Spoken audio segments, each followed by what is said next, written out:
hukum kurban ku hayam atau ku entong, menang atau henteu?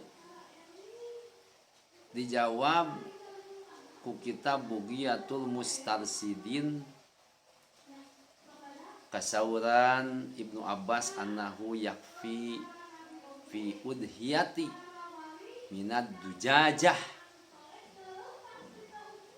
Kasauran Ibnu Abbas cukup kurban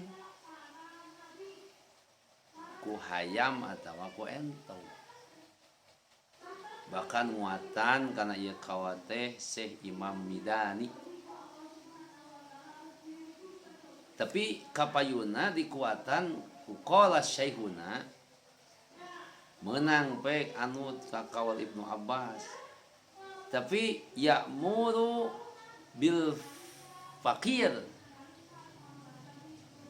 jang anu fakir, jang anu miskin teu boga doma dina bulan Rayagung hayang kurban pek sah cukup kumamun ekah, maka dituluykeun eta kaul dina Bugiyatul Mustarsidin kulantaran ekah mah disarwakeun kana kurban, maka ekah jang nu teu boga ekah jang jalma kafir cukup bisa ku hayam atawa ku entong.